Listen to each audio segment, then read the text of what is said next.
kembali di podcast kedua dari Dr. B The Vet Show. Pada malam hari ini kita akan mempunyai satu pemateri yang sudah sangat kece sekali ya, cantik beliau ini, keren, sangat gaul dan terkenal di mana-mana serta expertise-nya sangat banyak mulai dari soft tissue and experimental surgery vet dan juga sebagai medical primatologist vet ya. Beliau akan menjelaskan materi tentang kiat keberhasilan atau kesuksesan pada kucing. Nah, ini akan dibagi menjadi dua ya, part pertama dan part kedua nanti dokter semua bisa melihat di sana. Oke, tanpa berpanjang lebar, materi yang sudah saya berikan di kolom chat ya, bisa dilihat linknya di sana. Ataupun jika tidak terlihat, bisa ke bagian details, silakan di copy saja dan di paste di browser yang ada. Baik, kita akan memulai diskusi ini selama 30 menit ya untuk pemateri Dr. Hewandia Pawitri. Kemudian kita akan lanjutkan dengan commercial break dan baru ada sesi diskusi. Baik, Bu Dr. Diah Pawitri sudah siap? Ya, oke, siap. Untuk waktu dan tempat kami persilakan. Silakan, Dok. Terima kasih Dr. B. Seperti tadi disebutkan, memang saya bukan satu ahli feline atau kucing. Saya bermula dari primate ya. Saya belajar reproduksi pada primata pada mulanya, dan pada saat zaman angkatan saya itu tidak mudah mendapatkan literatur maupun internet seperti saat ini. Juga tidak banyak yang bisa kita tanyakan pada senior-senior kita, karena tidak banyak juga yang, sehingga mau tidak mau angkatan itu pasti belajar hampir pada semua hewan ya, termasuk untuk hewan kecil pastinya anjing dan kucing. Kalau sekarang saya berbicara di sini bukan sebagai seorang ahli reproduksi kucing, tetapi kita akan berbagi pengalaman dan berbagi kasus yang sudah selama ini saya dapatkan selama hampir 30 tahun saya berpraktek. Ya, baru 30 tahun sih, belum terlalu lama juga. Kucing itu bukanlah anjing kecil, ya. Meskipun mereka masuk pada dalam kategori kecil, tetapi kucing bukanlah anjing kecil. Kucing itu adalah satu individu yang berbeda segala sesuatunya dengan anjing. Baik itu nutrisi, baik itu anatominya, fisiologisnya, dan juga reproduksinya. Karena itu saya tulis di situ untuk part 1, Anda perlu tahu kiat keberhasilan kepentingan bagi kucing-kucing kita. Next. Tak kenal maka tak sayang, saudara. Jadi kita harus mengenal dulu. Kalau kita mau belajar reproduksi, tentunya kita harus belajar anatomi dari organ reproduksi. Nah,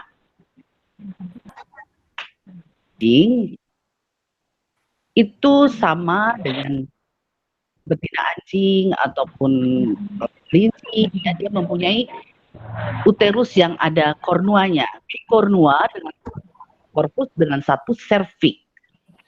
Kemudian letak vagina, vestibulum dan serviksnya itu pada garis lurus dan datar. Sebenarnya untuk artifisial mungkin lebih mudah dibandingkan ya pada maka fascicularis itu ada gelombangnya, jadi agak berbeda. Itu lebih susah untuk artificial inseminasi. Stibulovagina pada kucing betina itu sempit dan tidak elastik. Nah, jadi kenapa kalau kita melakukan kateterisasi pada betina kucing itu susahnya bukan main dibandingkan pada anjing, karena tidak elastis dan sangat sempit. Kalau saudara lihat gambar yang ada, itu ada pada nomor 6 ya, pintunya kecil sekali belokannya. Tidak elastis, itu yang menyebabkan kita susah untuk memasukkan kateter. mata ya, nanti kita bisa lihat. Jadi organ pertama yang paling penting adalah ovarium, karena disitulah diproduksi segala macam hormon, baik SH, LH. Saya tadi sudah bertanya pada Dokter B, audiensnya siapa malam ini, dan ternyata 90% adalah dokter hewan, sehingga saya merasa saya tidak perlu menjelaskan terlalu detail karena pasti rekan-rekan semua sudah hafal. Jadi saya hanya akan mengulang sedikit bahwa ovarium adalah sumber dari segala betina, dan kemudian dilanjutkan pada tuba fallopiae yang biasa menangkap pada saat dia ovulasi, ada tanduk uteri, serviks, vagina, vestibulum, vulva, uretra, ya, uretra kemana larinya? Ke ginjal atau ke bawah? Nah, ini seringkali suka terbalik ya. Kemudian ureter dan kantong kencing, saudara-saudara. Lanjut. Rupanya kucing ini sudah menjadi hewan yang misterius ya, karena kalau kita lihat di zaman Egyptian yang Mesir kuno itu sudah ada gambar kucing dan anjing, dan peneliti juga sudah melakukan penelitian terhadap anatomi si kucing ini tahun 60, makanya sampai sekarang saya tidak menemukan yang terbaru penelitian tentang, maksudnya gambar tentang reproduksi kucing tahun 1960, tapi masih tetap relevan. Kucing betina itu mengalami pubertas pada, kata siapa itu teh? usia Sekdis. Sebentar ya, Dok. Sekretaris Dinas. Siap. Bagi kolega yang masih menyalakan mikrofonnya, Congratulations. sebentar. Apa? Enggak, kayaknya enggak. Dokter Sri Nggak tahu. Heni. Mama juga nggak tahu, ini kata orang-orang aja katanya jadi sekdis. Mama nggak tahu. Sebentar. Oke. Bagi rekan kolega mohon di mute ya, mohon dibisukan supaya tidak mengganggu acara kita. Sudah bisa dilanjut? Monggo. Oke. Ya, nanti jadi sekdisnya nanti belakangan ya, kita lanjutkan dulu. Pubertas pada kucing betina itu pada usia 4-12 bulan. Jadi kita kan selesai vaksinasi umur 3 bulan. Kemudian 4 bulan rabies. Biasanya begitu, 2 bulan, 3 bulan, 4 bulan. Nah, itu sudah harus hati-hati, sudah harus diperingatkan. Karena kalau kucing-kucingnya itu rajin jalan-jalan keluar ya, berkeliaran keluar rumah, dia akan cepat dewasa. Remaja ya sering berkeliaran di luar tuh hati-hati juga. Ya, pada ibu-ibu semua. Nah, kemudian pada kucing jantan itu 7-12 bulan baru dia pubertas. Jadi memang para pria itu agak telat ya. Jadi ini saya ngomongnya agak pelan-pelan. Badan saat pubertas itu biasanya mencapai 2,3 sampai 3,2 kg. Ya, kalau di bawah 2,3 biasanya dia akan lebih lambat ya, seperti kalau pada manusia mungkin kalau kurang gizi juga akan lambat ya dia mendapatkan menstruasinya. Domestik lebih cepat pubertas dibandingkan kucing ras, dan kucing ras yang lebih cepat pubertasnya dibandingkan yang long hair ya.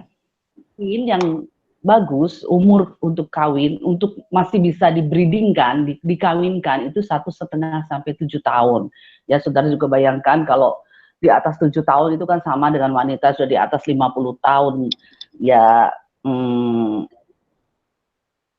bayangkan saja bagaimana dia akan melahirkan, pasti akan mengalami kesulitan, proses kehamilannya juga ya.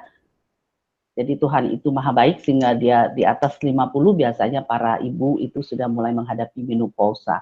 Lanjut.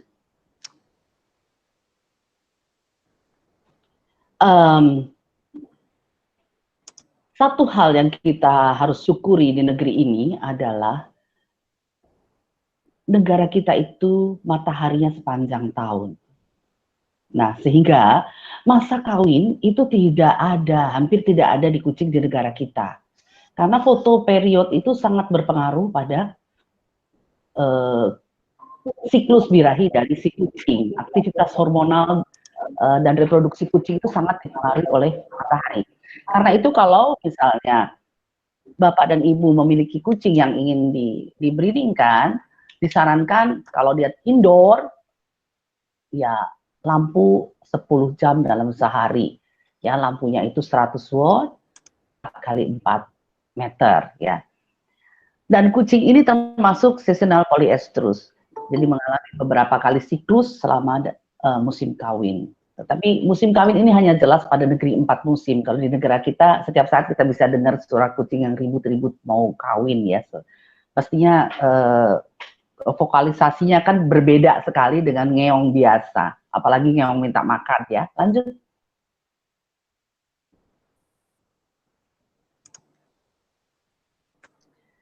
Siklus kucing betina itu diawali dengan proestrus, itu terjadi 1-4 hari. Di sini folikelnya mulai matang. Jadi kalau kita lihat dengan USG itu diameternya sekitar 1,5 mm. Estrogen itu dikeluarkan, dihasilkan oleh si folikel. Ini udah mulai genit kucingnya, menarik perhatian pejantan, tetapi masih belum mau didekati. Jadi kalau jinak-jinak merpati kayaknya kurang pas ya, mungkin jinak-jinak kucing itu lebih pas untuk kasus ini ya, karena memang kita bicara kucing. Heat itu 3-11 hari, ukurannya sudah lebih besar karena sudah mendekati diovulasikan ya, udah pada nilai puncak. Ini si kucing betina mengizinkan pejantan naik. Nah, yang agak istimewa pada kucing itu berbeda dengan makhluk yang lain, dia akan mengovulasikan telurnya jika ada rangsang itu akan menyebabkan keluarnya hormon luteinizing hormon. Akan keluar hanya jika ada rangsang, dan kalau mencapai peak itu rangsangnya juga harus cukup. Kalau kurang, dia tidak mencapai peak sehingga tidak terjadi ovulasi.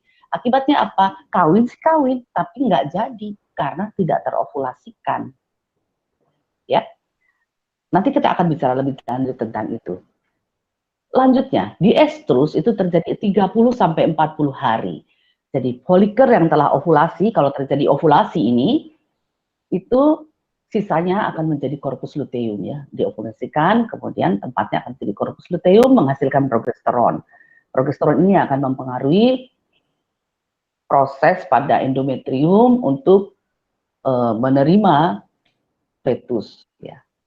Selanjutnya adalah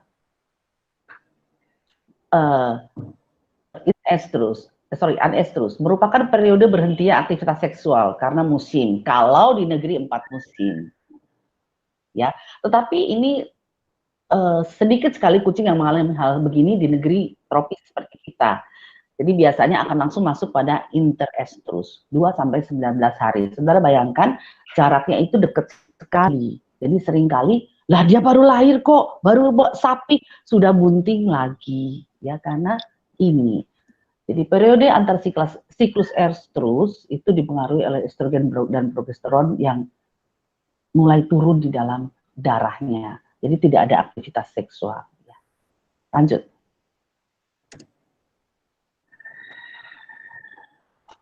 Nah, kalau kita buatkan dia satu bagan, itu kira-kira seperti ini.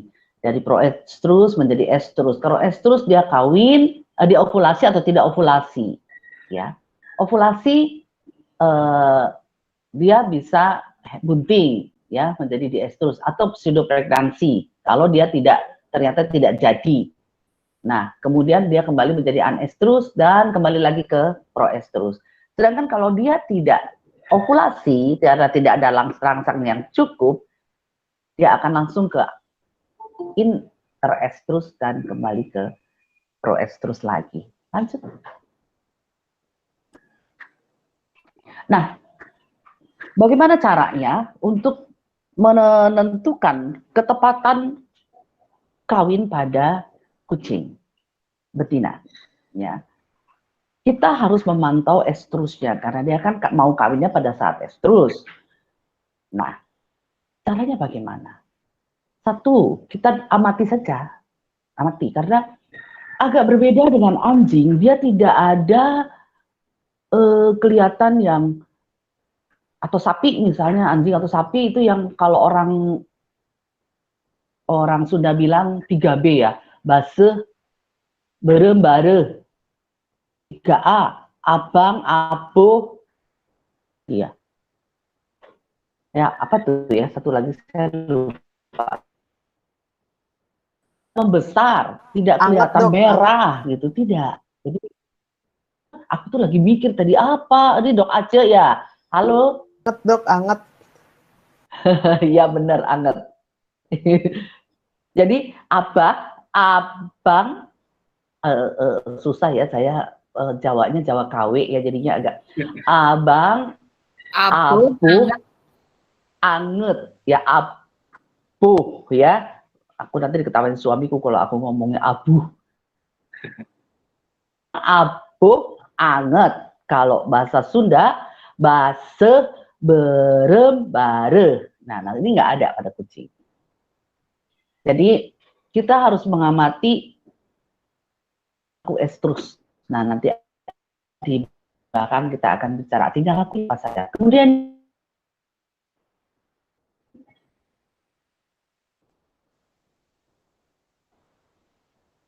mengikuti hormon ya.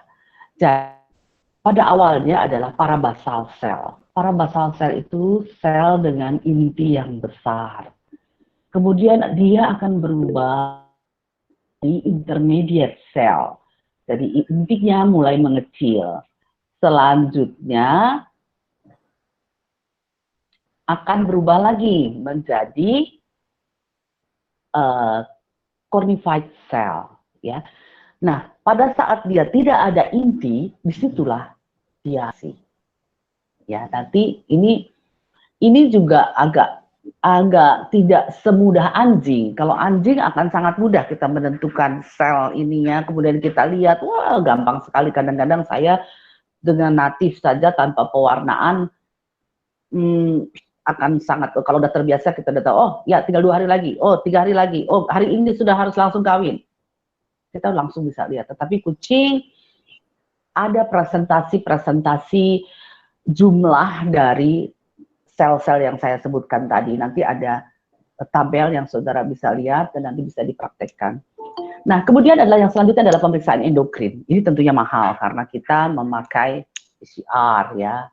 Jadi kita memakai ELISA. Jadi tes ELISA. Kita bisa pakai feses atau urinnya atau darahnya untuk dites ELISA.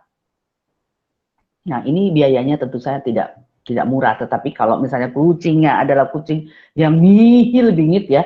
Sekarang ini kan modelnya orang, saya juga nggak tahu bagaimana cara bermainnya dengan kucing-kucing besar Afrika itu ya, tetapi banyak orang yang sekarang suka dengan savana, karakal, bahkan jaguar mereka suka ya. Di situ mungkin buat mereka akan sangat berarti. Jadi kalau memang mau di-breedingkan dan lebih akurat, tentunya pemeriksaan endokrin itu adalah yang paling baik. Lakukan dengan pengambilan bisa lewat feses, urin, ataupun darah, dan dilakukan pemeriksaan ELISA. Yang terakhir, yang kita juga masih bisa lakukan adalah pemeriksaan ultrasonografi. Nah, kalau dalam hal ini perlu mata dan keterampilan yang sudah biasa untuk melihat mana sih ovariumnya. Dan patokannya di mana? Patokannya adalah dia dekat dengan kidney. Dia dekat dengan ginjal. Cuman kan di situ banyak yang bulat-bulat. Nah, ini matanya harus terbiasa. Kalau rekan-rekan sekalian sudah terbiasa menggunakan ultrasonografi dan tahu normalnya, folikelnya ada 3, folikelnya ada 5. Nah, bisa kelihatan karena dia cukup kecil kalau dibandingkan dengan folikel pada manusia. Lanjut.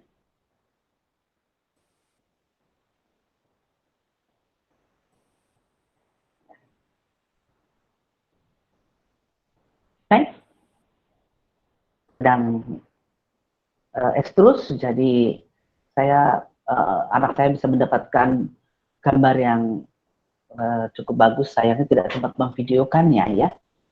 Gejalanya ini sebenarnya sudah dimulai dari pada saat proestrus, tetapi saat estrus dia akan lebih intens.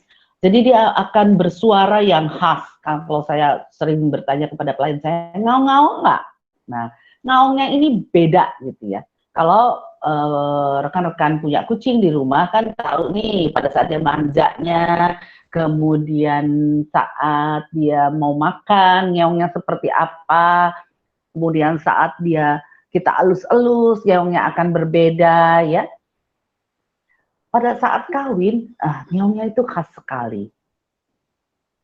Ini saya kira di primata pun juga begitu, dia akan bersuara khas kalau dia setelah melakukan kopulasi dan sebagainya itu ya.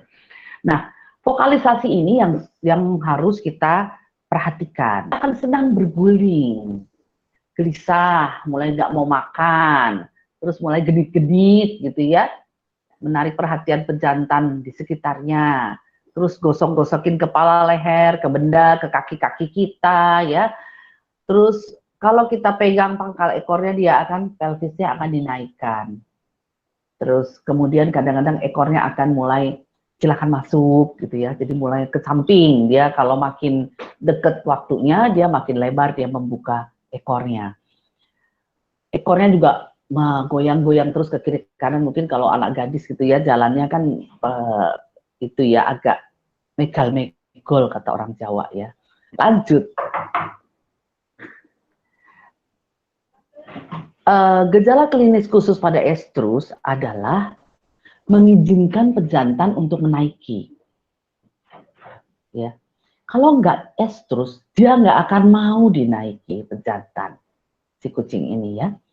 Tetapi kalau kucingnya itu pemalu, penakut, kemudian baru dibawa ke tempat si pejantan, apalagi di situ banyak kucing, dia gejala ini nggak akan muncul, dia akan tetap ngumpet, nggak mau dinaikin, dia ngumpet ya.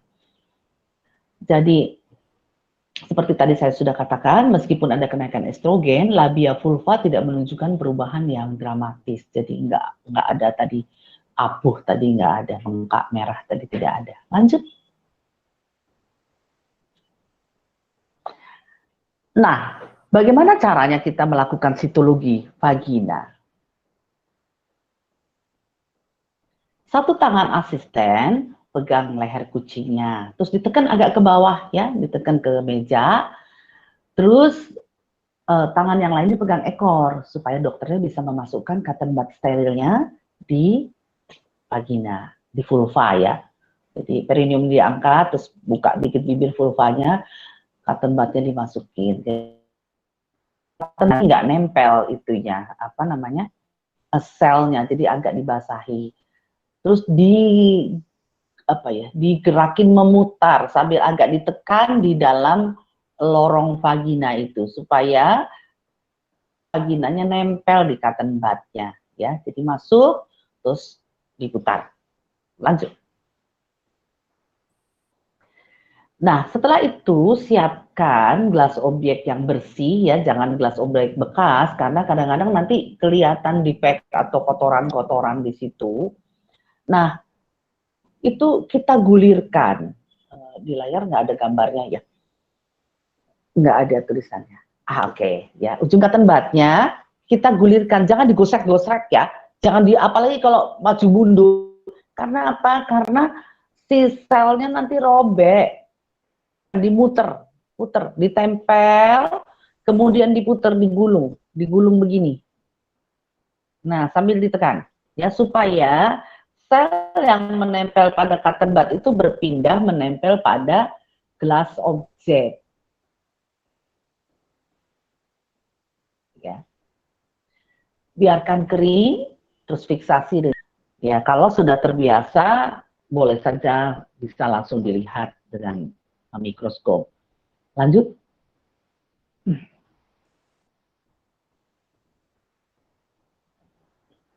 Nah, saya biasa memakai pembesaran, lihat dulu 10, kalau sudah kelihatan selnya saya besarkan ke 40, baru akan terlihat cukup bagus. Kalau mau ke 100 ya silahkan, nggak apa-apa, tetapi 40 biasanya saya sudah bisa melihat apa namanya, inti sel yang saya perlukan ya. Jadi biasanya kita lihat kan bersih nggak nih sediaan yang kita buat ya, kemudian ada nggak itu eosinofil, basofil yang masih di dalam itu, di dalam usapan, karena kadang-kadang masih ada kan. Kalau dia sudah pada waktunya dia estrus, biasanya eosinofil sudah hampir tidak ada, clear. Ya, tidak ada lagi darah merah di situ. Sehingga kalau kita masukkan cotton bud itu warnanya pinkish, nggak lagi merah, tetapi pinkish ya. Nah, kita juga sebenarnya bisa lihat 2 hari menjelang ovulasi, terutama untuk dinaikin itu, mukusnya itu sudah encer karena estrogennya sudah maksimal kan, sehingga dia mukus vaginanya mulai lebih encer dan bening. Lanjut.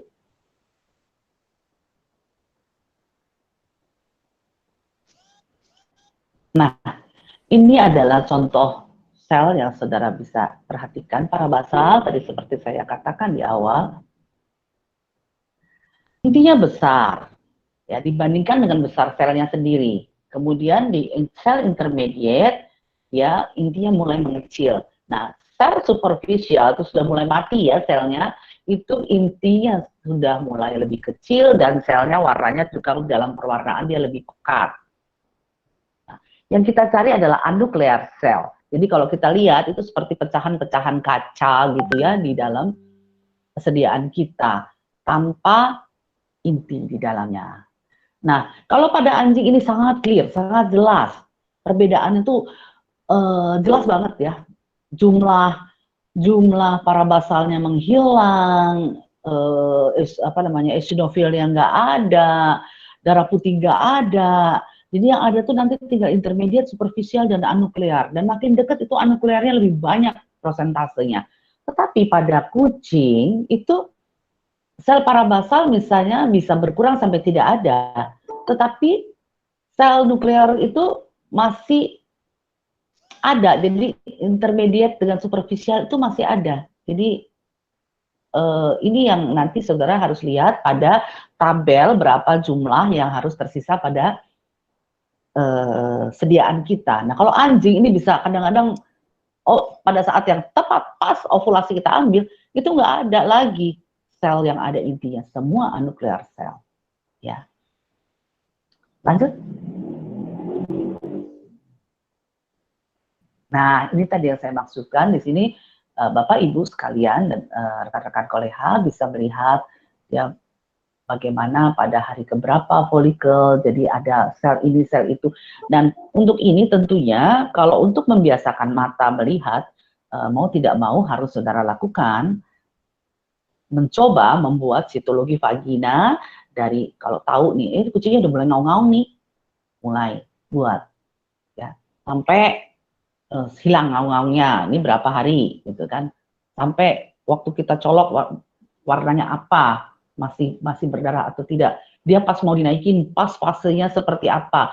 Nah itu mau nggak mau harus Bapak Ibu biasakan supaya matanya juga terbiasa gitu kan Allah bisa karena biasa katanya kan. Jadi ini nggak bisa diajarkan sekedar oh ini begini, tetapi kalau tentunya tidak akan tahu yang seperti apa gitu. Jadi kalau misalnya Bapak Ibu buat nih selnya, kemudian pengen nanya, bener nggak ini dok? Gitu. Boleh kirim saja ke saya, tetapi ya harus bersabar karena ya tidak selalu bisa langsung saya jawab. Ya lanjut.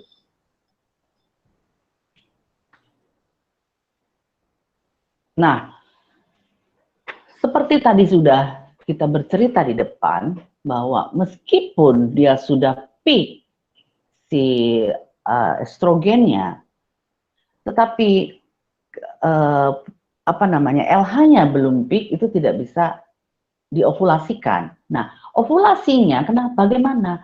Harus ada stimuli, harus ada menstimulir. Nah, inilah kehebatannya kucing dibandingkan hewan lain. Karena penisnya itu bisa menstimuli dari ovulasi ini. Nanti kita akan lihat anatomi penis dari pejantan. Kenapa dia menstimuli dan kenapa si kucing itu teriak-teriak kalau lagi kawin, kok nggak diem-diem gitu ya, malah kasih tahu ke semua orang gitu kan. Jadi begitu ada stimuli, baik itu oleh penis ataupun oleh tangan manusia, ataupun karena vagina sitologi yang kita buat ya, karena sentuhan cotton bud, nah itu kemudian dia akan menggertak pada syaraf di daerah spinal. Syaraf aferens spinal akan digertak, kemudian dia akan mengirimkan sinyal kepada hipotalamus untuk mengeluarkan gonadotropin releasing hormone. Akhirnya pituitari akan melepaskan luteinizing hormone. Nah, luteinizing hormone ini yang diperlukan untuk pecah telur untuk bisa diovulasikan, memecah folikel untuk bisa diovulasikan telurnya. Dan LH peak ini biasanya berkisar antara 96 nanogram per mililiter. Ya, lanjut.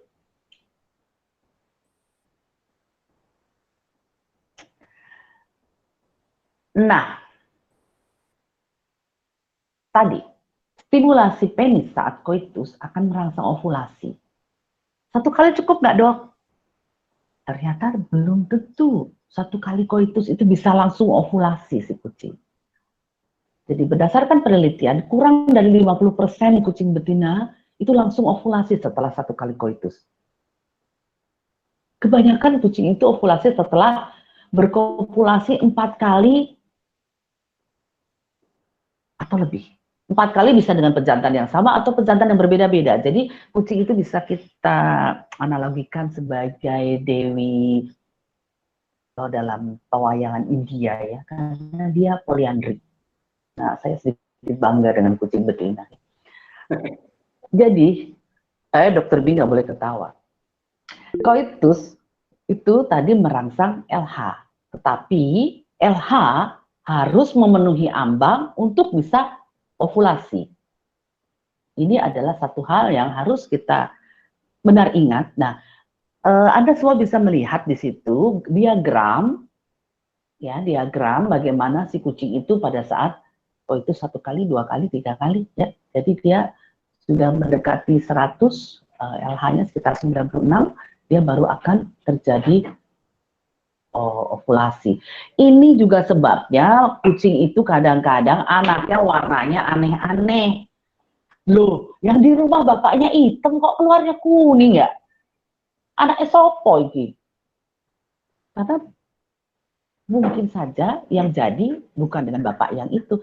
Atau, loh, kok anaknya koyok kucingnya tonggone, ya kan? Tapi sama dengan yang sana juga, sana juga, sana juga. Nah, karena dia bisa kawin dengan beberapa pejantan dan jadi. Tidak hanya 1 pejantan yang membuahi, karena kan telurnya banyak dong, tapi 1 telur tentunya 1 sperma. Tetapi karena dia ovulasi ada beberapa telur dan dia kopulasi dengan beberapa jantan, itu bisa terjadi anaknya beda-beda dari jantan yang berbeda-beda. Makanya saya bilang dia seperti Dewi Drupadi. Lanjut.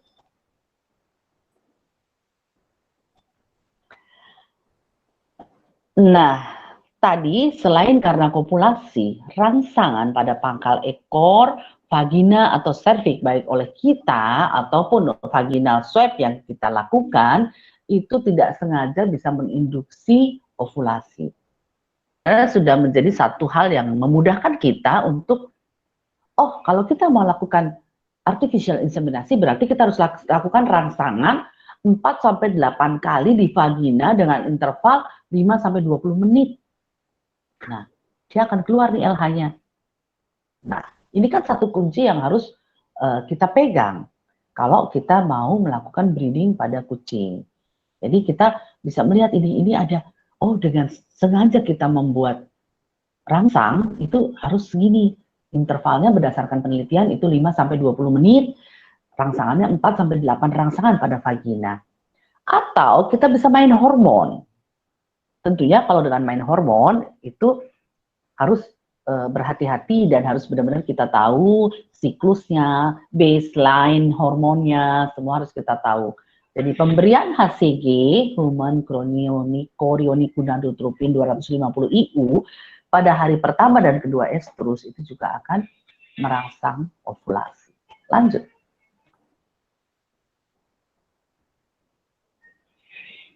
Nah, itu tadi kita sudah bicara tentang betina dan beberapa rahasia yang sudah kita temukan pada betina.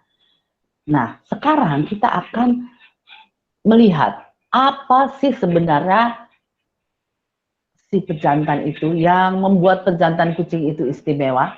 Nah, kita bisa lihat sekarang pada anatominya. Penisnya padahal sebenarnya pendek.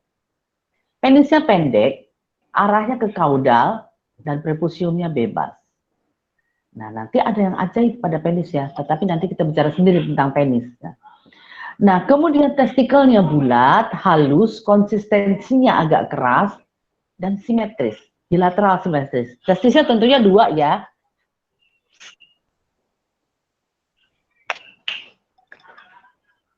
Jadi, maaf, testisnya bulat, halus, konsistensi agak keras, simetris, bilateral.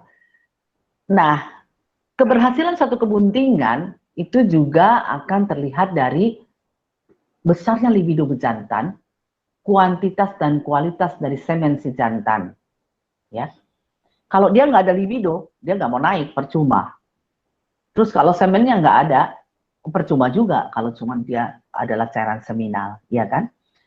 Jadi ini adalah anatomi jantan, saudara bisa melihat ada vas deferens, spermatic cord, epididymis, gland penis, tubo uretral, ya ini juga satu penting karena dia menghasilkan cairan yang menghantarkan sperma, kemudian ada testis, prepusium dan sebagainya.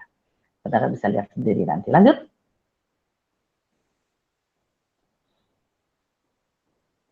Nah, ini dia istimewanya. Penis kucing itu terdapat 100 sampai 200 cornified papil. Papila ini akan mengeras pada saat dia ejakulasi. Nah, papil-papil atau duri-duri ini yang akan merangsang si vagina untuk merespon dengan tadi endingnya adalah meningkatkan jumlah LH untuk ovulasi. Ya. Jadi penis jantan ini yang ajaib ini dengan papil-papil duri-duri ini berfungsi itu. Tetapi saya juga nggak tahu apakah pada saat dia kopulasi dengan duri-duri ini dia kesakitan, karena biasanya begitu dia si jantannya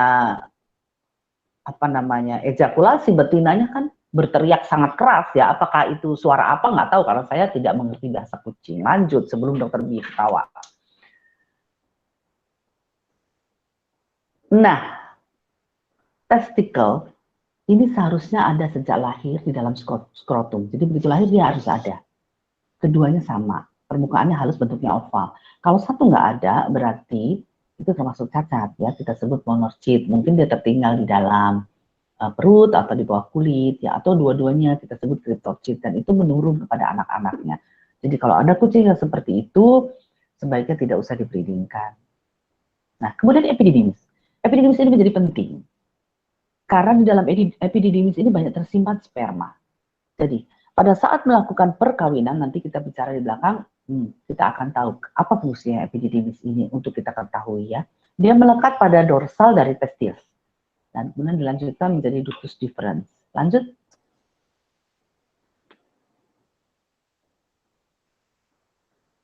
Nah, bagaimana caranya kita bisa mendapatkan semen dari kucing? Kan? Nggak mungkin, kita masih bisa rangsang, misalnya kasih betina yang lagi loop di depannya, kemudian ya udah manual aja pakai tangan, dia bisa keluar. Tetapi kalau pada kucing itu tidak semudah itu, meskipun kucing bisa dilatih, kan? Kucing bisa dilatih dengan vagina bulatan. Nah, volume sperma kalau kita ambil dengan vagina buatan itu berdasarkan penelitian itu sudah didapatkan ya, 0,02 sampai 0,12 ml. Saya belum pernah menggunakan vagina buatan, saya hanya menggunakan elektroejakulator. Jadi dari literatur dan buku-buku yang saya baca, dengan vagina buatan kita bisa mendapatkan sperma sejumlah sekian dan motilitasnya 60-90%. 60-90% dari sperma yang didapat, cukup tinggi.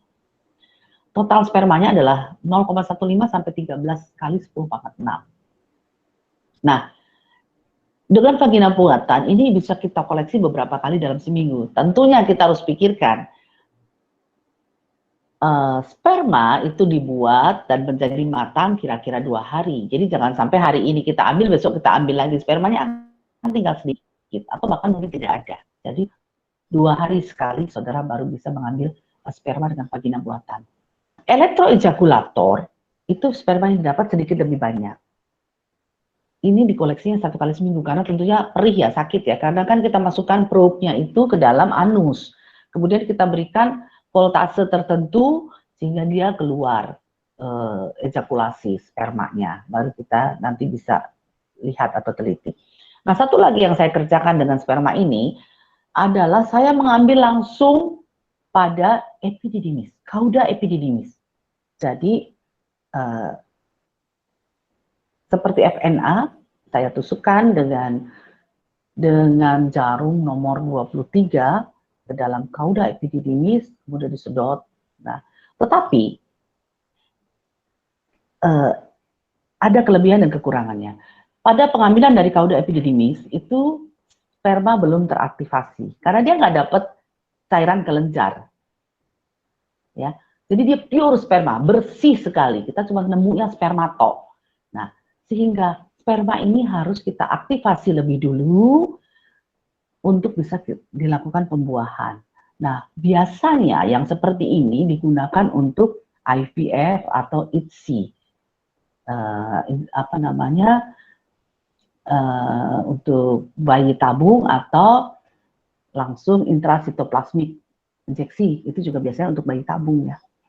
Jadi kalau diaktifasi, saya biasanya menggunakan kafein untuk aktivasi. Setelah dia aktif, kita bisa cek kan, kita bisa lihat, kita bisa hitung, baru kita masukkan ke ovum di dalam gelas, di dalam cawan petri, atau langsung injek intrasitoplasmik. Ya. Tetapi ini tentunya membutuhkan tempat yang lebih nyakut setidaknya ya, supaya bersih. Dan ini biasanya biayanya juga lebih mahal tentunya. Jadi yang umum bisa kita lakukan sehari-hari adalah dengan vagina buatan atau elektroejakulator. Lanjut.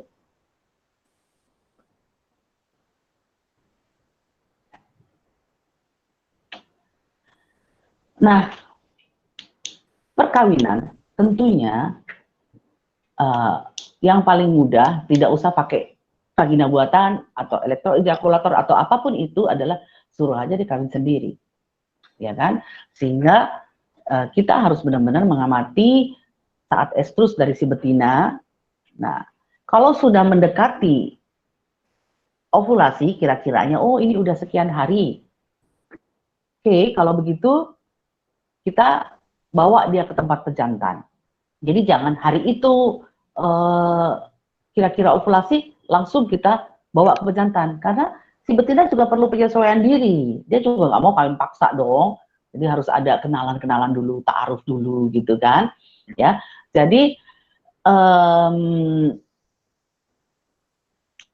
kemudian setelah beberapa hari di tempat si pejantan, nah baru ada sedikit pendekatan, mereka akan mulai, tadi ya kita lihat, dia mulai si pejantan akan mengelilingi si betina, ya betina sudah mulai centil-centil, tapi ngomong-ngomong itu di layar saya lihatnya Dokter Bi ya, nggak ada tulisannya ini semua ya.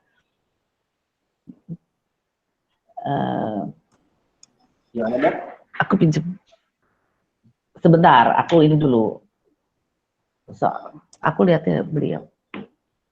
Tunggu dulu ya, aku ambil ini dulu. Nih.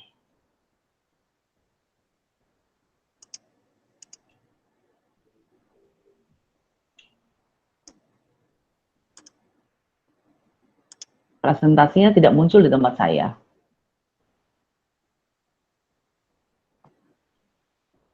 Sebentar. Nah, oke, udah. Udah? Ya, udah. Nah, tapi sebenarnya kan Bapak Ibu semua sudah dapat ya. Saya ngomong aja biasanya udah ada ya di situ ya. Jadi tadi dia perlu adaptasi dengan lingkungan.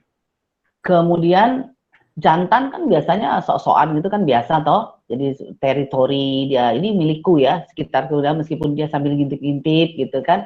Nah, ini pada betina-betina yang tidak terlalu berani, dia akan membutuhkan lebih banyak waktu untuk bisa pendekatan dengan si jantan. Nah, kemudian si jantan akan mulai dengan rayuan-rayuan pulau kelapanya itu, ya dia mengitari si betina, kemudian akan mulai menjilati alat kelamin, dan kemudian akan menggigit leher betina dan terjadi intromisi. Intromisi ini berlangsung 30 detik sampai 5 menit. Dan setelah terjadi dorongan kopulasi pejantan, durasinya itu sampai selesai itu sekitar 1 sampai 4 detik untuk ejakulasi, sorry. Lanjut.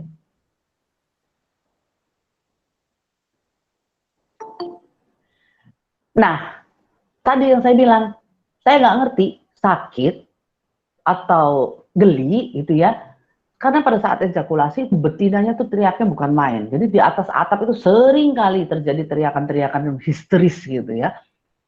Itu berarti ada kucing kawin di atas.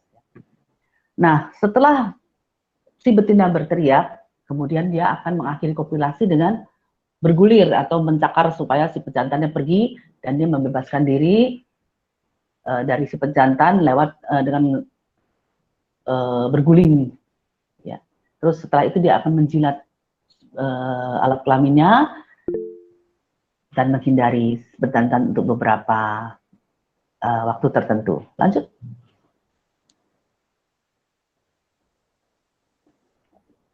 Nah, ini yang tadi saya sebut ya, sebelum perkawinan ya sekitar 10 sampai 5 detik tuh dia jantannya akan ya PDKT ya, terus mencium organ genital betina bersuara tertentu, terus muter-muter.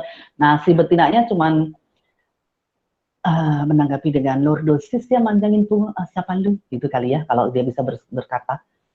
Terus dia berguling ya, bersuara, terus berjingkat. Nah, terus kemudian 1 sampai 3 menit, nah si jantan menaiki si betina, menggaruk dengan kaki depannya, nah, terus mulai mendorong pelvisnya untuk memasukkan penis. Ya. Si betina akan mengikuti dengan membungkukkan badan, terus itu apa namanya, membiarkan si bejantan, kemudian baru setelah itu dia pergi dengan setelah teriakan kopulasi menyerang si jantan atau melepaskan diri. Nah, pasca perkawinan ya si jantan ya itu tingkah lakunya adalah menjilati penis, menjilati kaki depan. Nah, kalau misalnya saudara menemukan begitu mendengar teriakan kemudian lihat si betinanya menjilati kaki depan dan genital, terus jantannya juga begitu, berarti Anda kecolongan. Langsung tulis tanggal sekian mereka kawin ya. Lanjut. Nah, hasil perkawinan bisa jadi si jantan tidak berhasil memasukkan penisnya karena tidak tepat waktu. Akhirnya tidak ada ovulasi ya, karena tidak ada kontak. Atau tidak ovulasi karena koitusnya itu tidak menghasilkan cukup LH. Mungkin terlalu cepat si pejantannya sehingga tidak merangsang si LH itu keluar. Kemudian pseudopregnancy atau memang kemudian dia bunting. Nah, ini nanti akan kita bahas pada segmen yang berikutnya lagi karena banyak sekali faktor-faktor yang mempengaruhi keberhasilan kebuntingannya. Lanjut.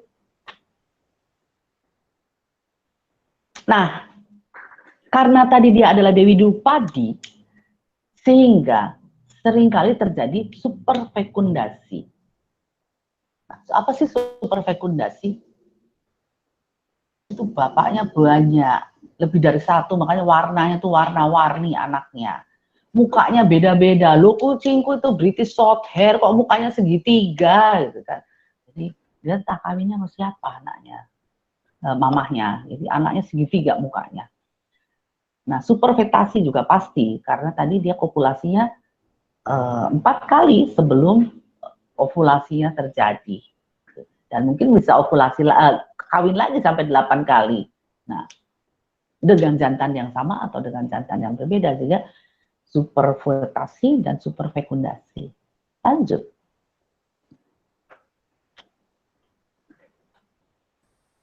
Nah, ini adalah pustaka yang saya pakai. Dan kalau ini silahkan dibaca sendiri untuk lebih jelasnya. Kalau misalnya penyampaian saya saat ini kurang dimengerti, bisa dibaca sendiri dari buku-buku yang saya cantumkan di situ. Lanjut. Nah, ini yang saya suka dari kucing. My house, my rule. Terima kasih. Kembali ke dokter.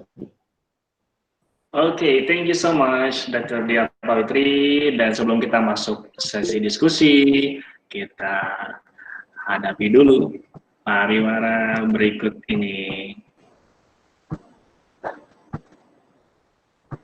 Ekspresi.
Dr. Putra.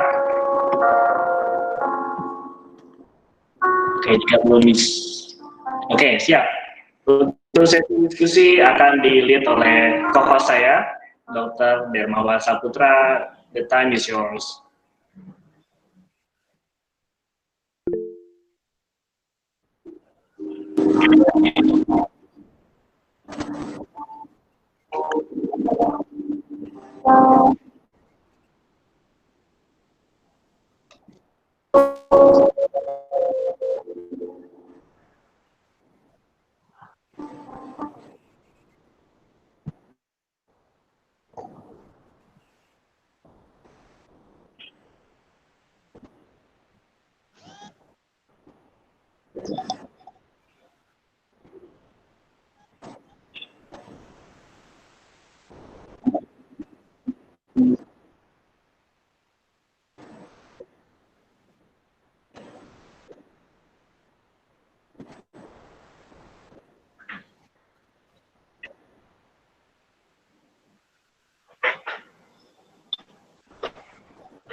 Dari Hedi, nah saya juga ini nih, lamanya kucing kawin.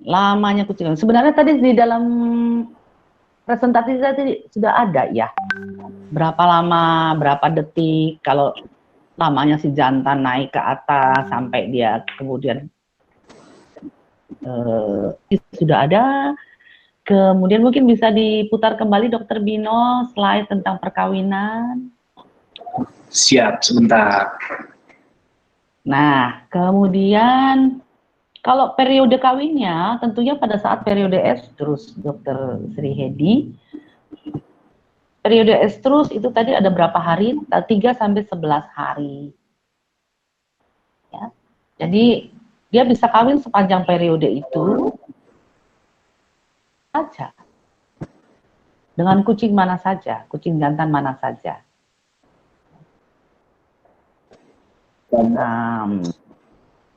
Di perkawinan Dokter Ginol ada jumlahnya. Mungkin di bawah lagi. Bisa dilihat lagi berapa lama kan sudah ada ya.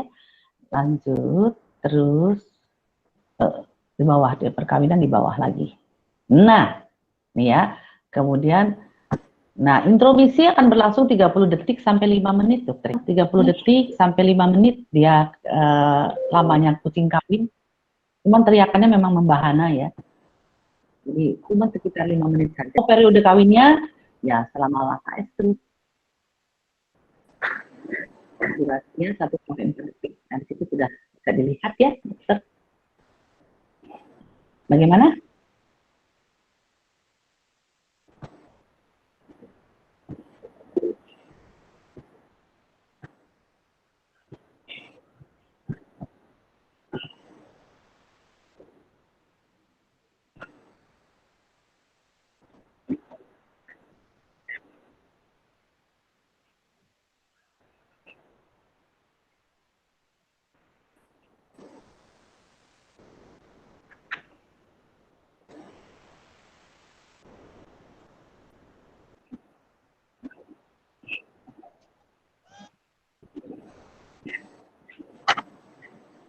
Oke, terima kasih. Hormon reproduksi itu diperlukan untuk pertumbuhan bagi anak kucing. Saya tidak menyarankan, meskipun dewasa kelaminnya adalah 4-12 bulan, jangan lakukan steril di umur 4 bulan. Lakukan at least minimal 7 bulan. Karena di sini dia sudah hampir selesai masa pertumbuhannya. Akan sangat baik jika dilakukan pada usia 1 tahun setelah selesai semua masa pertumbuhannya. Tapi tentunya harus kita jaga. Ini ibaratnya kalau anak remaja ya 12 tahun dia sudah bisa kawin. Tapi kan kita nggak boleh menikahkan di usia 12 karena kan nanti siap untuk organ-organnya ya. Panggulnya dan segala macam belum siap, sehingga kan dia harus menikah umur 18. Begitu juga pada kucing.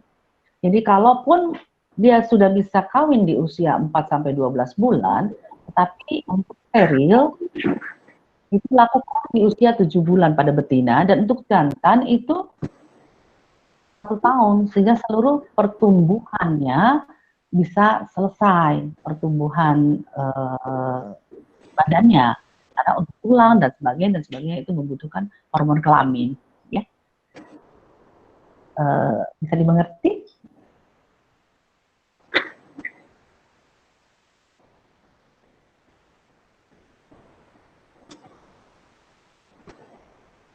Dokter Putra bisa diulang, unmute tadi.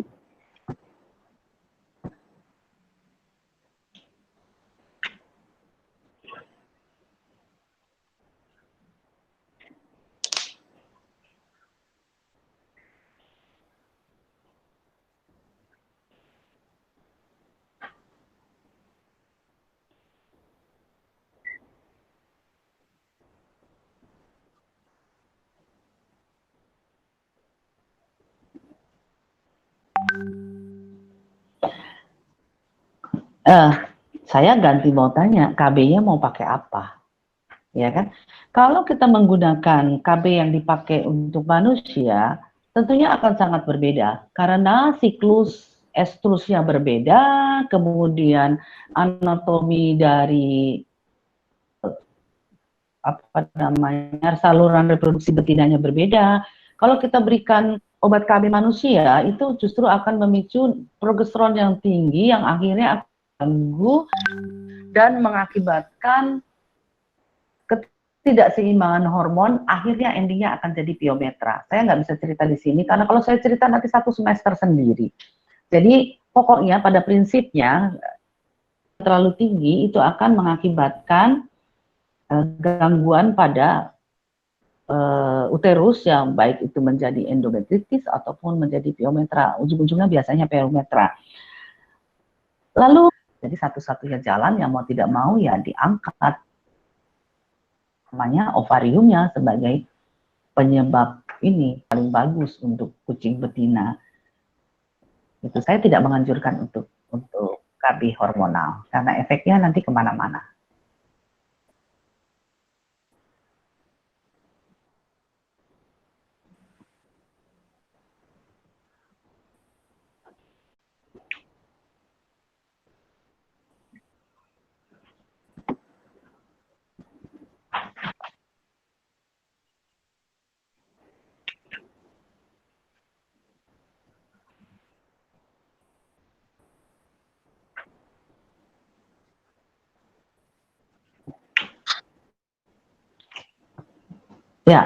Ya memang kucing itu poliestrus ya, jadi dia bisa beberapa kali, kadang bisa 4 kali dalam 1 tahun, kadang bisa lebih. Tetapi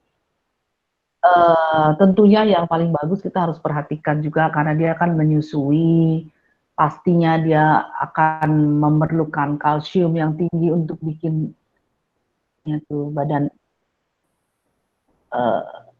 skeleton anak, kemudian dia harus bikin susu. Nah, pasti tubuh si induk itu akan dikeluarkan untuk 1 kali ya 6. Kalau kucingnya cuma anaknya 1 sih nggak jadi masalah. Jadi memang paling baik 2 bukan sesar kawin atau 2 kali masa kawin supaya uterusnya sudah cukup kuat. Nah, biasanya saya itu kalau praktek saya sukanya gambar, yang itu gambar saya berkucing jadi gambar bebek, tapi saya tetap berusaha menjelaskan bagaimana betina itu harus memberikan nutrisi kepada anak-anaknya, kemudian apa yang akan terjadi di dalam tubuhnya seandainya terlalu banyak nutrisinya tidak cukup. Juga kita analogikan sendiri kepada sebagai pada ibu-ibu itu ya, seperti itu. Kadang-kadang memang ada beberapa leader juga yang banyak. Oh, saya berikan kalsium, dok, saya berikan makanan yang bagus, dok, saya begini, saya begitu. Betul, tapi hidup itu bukan pabrik. Dia membutuhkan rest untuk memperbaiki dirinya. Bayangkan, kucing itu kan kalau lagi kemudian lahirin kan bulunya aja rontok ya, pun pada rontok gitu kan. Belum lagi sempet cantik, udah rontok lagi kan. Jadi kan kasihan efek dari dia breeding dan kemudian dosa juga lah kalau memaksa. Tadi kan dia bukan pabrik. Saatnya dia harus rest, dia harus memperbaiki diri dan kembali. Jantannya mungkin juga nggak salah ya, Gali ya. Nah, kurang lebih begitu dokter. Mudah-mudahan dimengerti.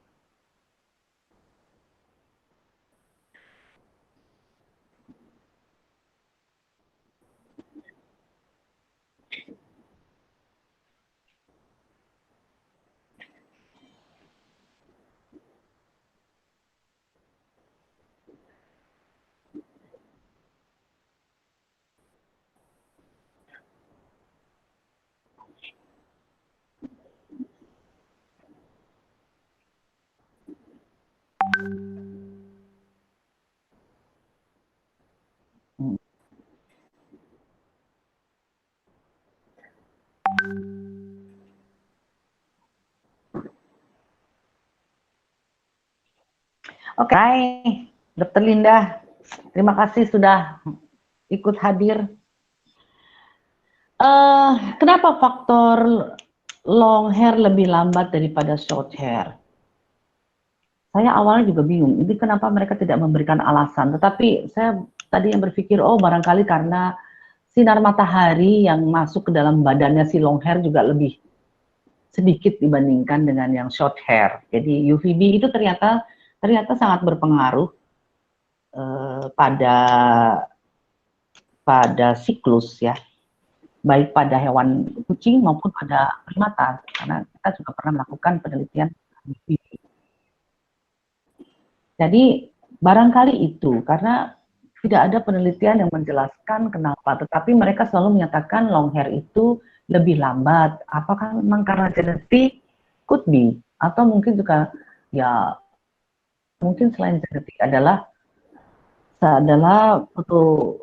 itu tadi sinar matahari, pengaruh sinar matahari. Saya nggak tahu benar atau tidak, mungkin ini perlu penelitian lebih lanjut, barangkali kita bisa usulkan nanti. Dan kenapa short hair lebih lambat gernya dibandingkan yang long hair lebih lambat dibandingkan yang short hair. Dan kenapa kucing domestik lebih cepat dibandingkan kucing ras gitu. Ya kan kucing ras dia 4 musim, kucing domestik tiap saat dia kepanasan. Jadi apakah itu juga mempengaruhi? Ya barangkali kita harus lakukan penelitian ya Dok Linda. Sorry kalau jawabannya tidak bisa memuaskan, tapi karena saya juga tidak menemukan jawabannya. Kemudian untuk sitologi fiksasi bisa kadang-kadang saya juga yang penting dia kalau kita nggak bisa baca hari itu besok masih bisa kita lihat gitu aja. Karena kan kalau yang matanya udah terbiasa itu nggak usah dikasih pewarna juga udah bisa baca dengan natif. Tetapi kan akan lebih cantik kalau bisa ini. Jadi tergantung kalau misalnya kita mau pakai pewarnaan Div Quick, berarti Div Quick pewarnaannya dia fiksasinya di apa silahkan. Kalau kita mau pakai methylene blue, berarti fiksasinya di apa silahkan, nggak apa-apa. Atau itu apa aja, yang penting sesuai dengan yang dibutuhkan oleh si pewarna, silahkan. Tapi kalau misalnya kita sekedar, oh saya nggak usah diwarnai, saya sudah bisa baca, ya sudah, nggak apa-apa. Yang penting besok harinya itu masih bisa kita lihat. Kalau tidak right away kita baca.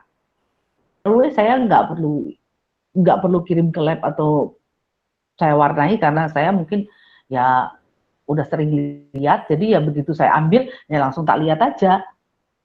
Bagaimana itunya? Itu Dokter Linda ya. Kemudian untuk pengiriman sampel feses, urin dan untuk Elisa, selama ini saya kirimkan ya ke lab PSSP. Biotek ya PSSP, sekarang Biotek ya namanya. Mungkin bisa ditanya lagi apakah masih menerima untuk estrogen, progesteron ya, karena selama ini kalau untuk penelitian kami kirimkannya ke pusat studi primata di Bioteknya dengan Pak Uus ya. Begitu, saya belum tahu di tempat yang lain. UI saya nggak tahu bisa apa tidak, tapi saya kirimnya ke PSSP, Dokter Lida.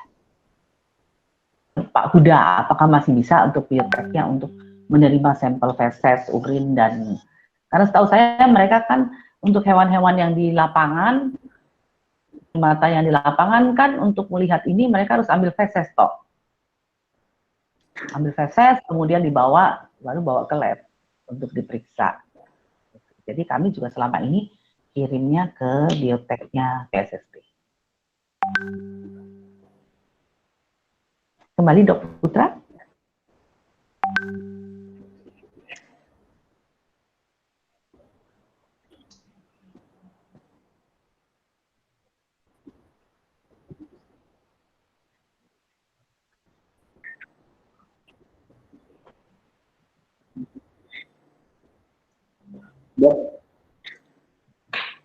Ada yang belum tahu mungkin PSSP itu apa, di mana? PSSP itu Pusat Studi Satwa Primata Lembaga Penelitian IPB. Ada di Jalan Lodaya 2, nomor 5, Bogor. Nanti masuknya ke lab bioteknologi. Ketua laboratoriumnya adalah Pak Uus, dan kalau direktur PSSP-nya adalah Dr. Hewan Huda Darusman. Sekalian biayanya, Dok? Ya. Jangan, kalau itu silahkan ditanyakan sendiri. Langsung ya. Nah, lanjut Mbak Putra.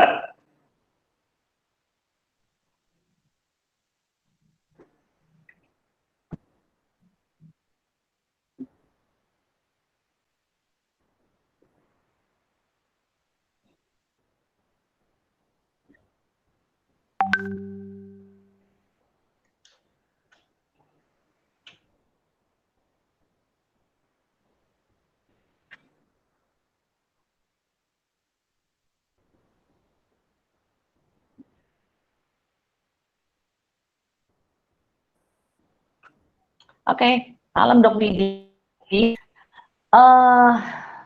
Kucing itu tidak ada menopause seperti pada ya. Sehingga di hari tua itu seringkali terjadi hormon. Tetapi sebenarnya piometra pada kucing itu sangat jarang, tidak seperti pada anjing ya. Anjing karena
Baik, Dr. Dias, sebelum kita tutup acara hari ini, kita mohon closing statement-nya untuk part pertama.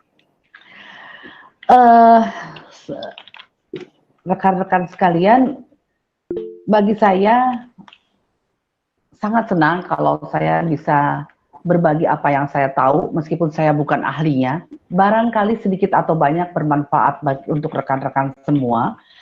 Dan alangkah baiknya kalau misalnya ada yang meneruskan dengan sangat serius pada hal ini, karena terus terang saya itu sedikit-sedikit, jadi kucing sedikit, monyet sedikit, itu sedikit karena semua harus dipelajari.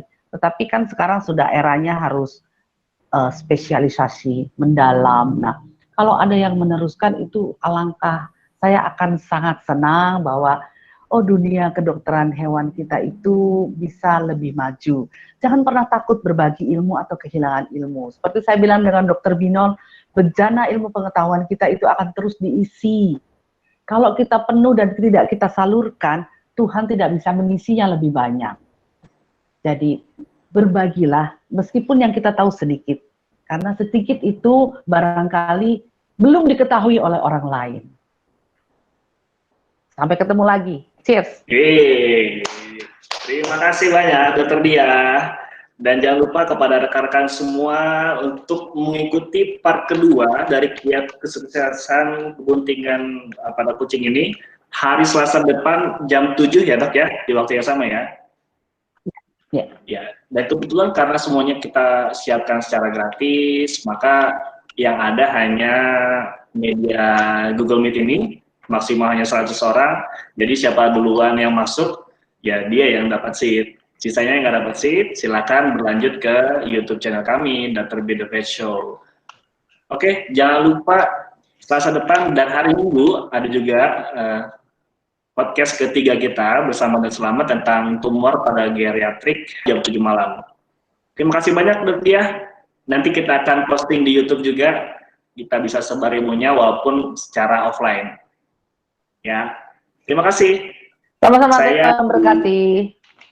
Ya, terima kasih banyak Dr. B, Dr. Putra dari Dr. B The Vet Show mengucapkan terima kasih dan see you all dogs next Sunday. Assalamualaikum warahmatullahi wabarakatuh.